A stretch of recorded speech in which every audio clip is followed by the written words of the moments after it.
And so you rightly put your finger on this youth unemployment issue, which has been persistent over the last year or so. As you say, 20% of those 16 to 24 are jobless. That is a big problem. What's the answer, and does the government have the right approach to address it?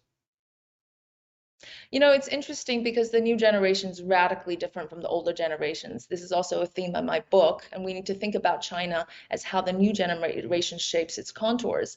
The generation that of Foxconn workers that opted for three shifts per night is gone. This is not the new generation. They're highly educated, they're privileged, they're confident, they're not willing to work or take up a lot of these occupations. And so for me, this is also a cycle of renewal. It's not a bad thing for China, as some of these jobs are passed down to other countries in the neighboring countries. But more specifically, what the government can do is expand service industry. Service industry actually absorbs 30% of college students, or 30% of the service workers are with bachelor's degrees, as opposed to 12% in manufacturing. And this is in healthcare, culture, entertainment, finance, etc.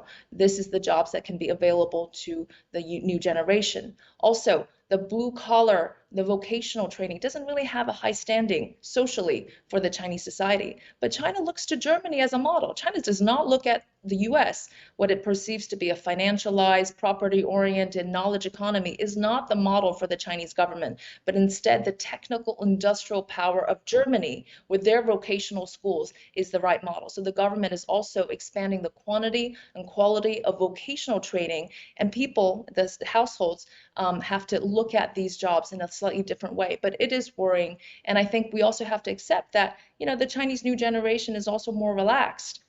They're less hardworking. Again, not a bad thing necessarily for China in the world.